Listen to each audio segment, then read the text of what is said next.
So I I've come to realize that I'm interested at this point in some different things, but they fit in the overall pattern of my life.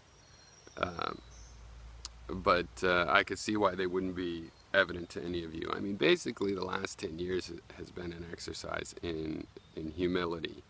Um, Applying the concept of relativism to being this search of truth is somewhat personal, right? And it has to do with my path on my life. Whereas younger, I felt that it was more important that people fix their way of thinking.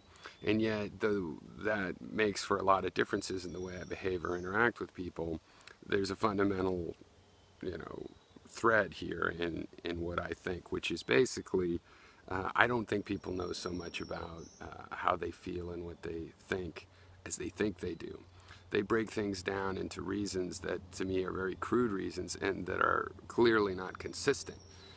And I was mentioning that this leads to assumptions on my part that are invalid assumptions, like that people understand that ideas get broken down, that by pondering something you break ideas down, and those pieces might not be the real pieces, but they'll tell you by the fact that you have come up with them what you think, and you can then break them down further. And if you do that, you will reveal contradictions, things you think are contradictions, and that allow you to refactor how and what you think and to understand yourself better as well as the world around you. I think the other major thing is just this idea of emotions. I have underappreciated just how mysterious people's own emotions are to them. Um, See, I think that reasoning is all about emotions. That's what we reason with. But then again, to understand that, you would have to understand that I believe that everything we feel is more or less an emotion. Now, we can make distinctions. Certain kinds of feelings we don't tend to call emotions. We have another name for the subset. So, for example, the so-called five senses, I consider those basically the same as other emotions. What do they have that makes them so distinguished that we act like they're totally different from the emotions? Well, generally speaking, they're the most easily measurable. They're the most rational because we can make the ratios. We can say this distance is bigger than that distance, and that comes from vision. But then again, we all ought to be able to realize that there are way more than five senses. And I could give a couple examples that ought to convince people, because while I'm a relativist, you and I share a lot in common, okay, starting with our DNA and the nature of our bodily experiences. But for one, what about pain? Is pain not a sense, right? Uh, for two, there's other senses, like a sense of time.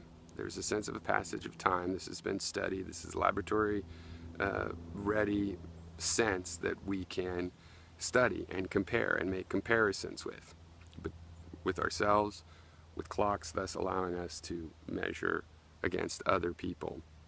And then finally, the so-called sense of touch. Well, we know that actually there are many different kinds of senses, sensory apparatus in the skin, and pressure is one kind of sense of touch.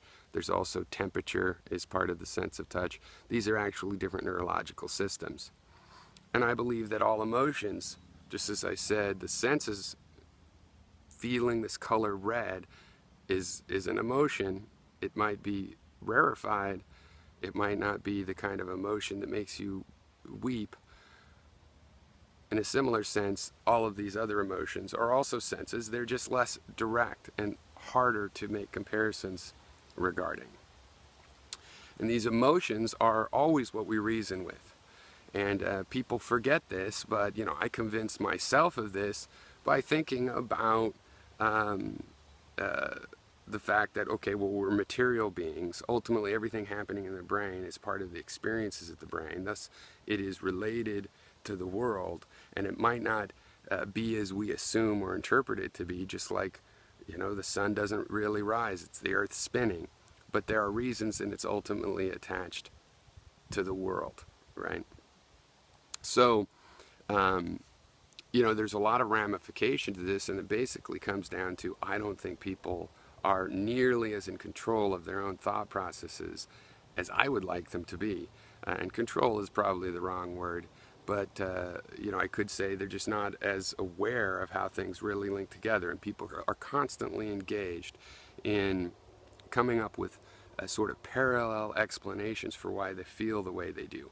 Like somebody that doesn't like his female boss and is also a sexist, ascribes one of the reasons to the fact that his boss is female, when in reality it's the jerky things she's done, or possibly the jerky things about the employee.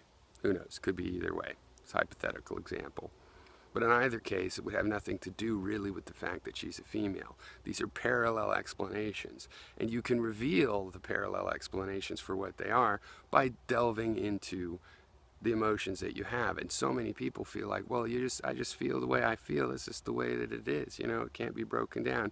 And yet if you look into how you have arrived at a feeling, break it down into its components, and then find that about one of these components, you perceive what you consider to be a mistake, and then you work to change that more low-level opinion, it will have an effect on this other emotion that you had that you thought was so unchangeable, right? And in terms of thinking about the role of emotions in intellect, I think you just need to think about what emotions are related to intellect. Like curiosity. Curiosity is a feeling. It is a distinct feeling. It is different than the feeling of hunger. It is different from the feeling of confusion, right? And you can, there's also the emotion of eureka, of discovery, of realization, right? And these things can't be taken literally, but you can't take your so-called five senses literally either. To take the color red literally has been taken in history to mean that, there's a red apple. The apple is red. No, the apple is reflecting red light and so on, and the photons which cause your brain to see red are not themselves actually red. They're just the photons that stimulate the nerve endings that report themselves to your subjective consciousness as this thing, a color, and a particular thing, the color red, right? And there's a lot of misunderstanding of the parts of reasoning. There's not proper distinctions made. Like, I was I was listening to this guy Carlton that I met when I had my first hangout, and he has these regular hangouts pretty much every day. And there's some interesting conversations in there, and I'm not picking on Carlton. I think he's a great guy, but they were actually talking about whether somebody that believes in God could be relied on to teach scientific principles. And he used this example of somebody that washes his windows when his cat tells him to. And if somebody explained that as why they wash their windows, he would consider that person illogical. Why believe anything else they said when they've proven themselves so illogical? But that's not illogical. Okay, it's not illogical at all. It has nothing to do with logic. Logic has to do with the chain of inferences between one set of ideas and another set of ideas, right? What it is unreasonable of someone to expect me to, meaning they have no reason to expect me to believe their cat really talks to them, because there lacks empirical evidence that I can be shown that cats can talk, right? So it's not that it's illogical. If your cat is always gives good advice, and so you always follow it, that in itself is not illogical. It's merely not empirical that cats can talk. And yet even that is semantic, because I talk to animals, I use body language. They talk to me. You know how guys or people, especially guys, are like, hey, crossway, hey, how you doing? Dogs do that exact thing, It might as well be a word in the body language. Mammals share a lot of body language, so it becomes semantic. However, how would a cat convey they wanted the windows cleaned from that language? You have to show me how there's a connection between these various concepts involved in your cat talking to you about cleaning windows, mosquitoes, and that's what's lacking, right? Not a sense of logic, but a sense of being able to empirically demonstrate this claim, right? And so people seem to miscalculate constantly in terms of their own thinking, and it's because they don't break down things that are huge, complex ideas into their more simple components, right? But it is equally false to think that you can start from these simple components. There is no axiomatic starting point. There are just these points that are like current fulcrums that you use to move ideas around. And those fulcrums can be moved just like I can move the teeter-totter from this part of the playground to that part of the playground.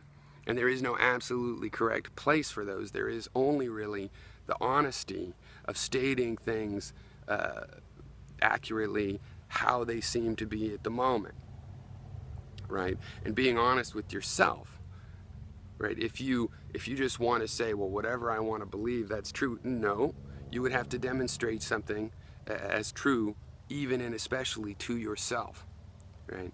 So, I mean, my ulterior motive in talking philosophy on YouTube is really just to try to provoke people to think more clearly about their own ideas. And it's not because there isn't something to do beyond that. It's just that it's pointless for me to try to convince people of the tools that I use to decompose reality for myself as applying to them, when they don't really know what tools they're using. They're just kind of winging it, right? So I think people need to have a philosophy of emotions. They need to embrace the fact, and there's an irony from there. See, I believe that everything decomposes down into emotional reasoning, and yet as a result, I am less emotional in the common sense of the word emotional than most people, because I'm able to tell what emotion I'm having. And if I find it destructive or inappropriate for the situation, I can bring in other reasoning that says so, that will cause that emotion to be weighed, and I will be less just instinctually driven to act on that particular emotion, because I have all kinds of emotions at the same time. And while I can't rely on an emotion I don't have, the set of those that I do have is so big, there is a lot of leeway in which ones I focus on, which ones I amplify, which ones I de-amplify or dampen, right? And I think until people can reason in that way and understand their own motivation and come up with more accurate, not perfect, but more accurate, less parallel reasons for their behavior and beliefs, that is really pointless for me to try to convince people of the errors of their ways, because they don't even see the contradictions. They don't even see the need to have a solution.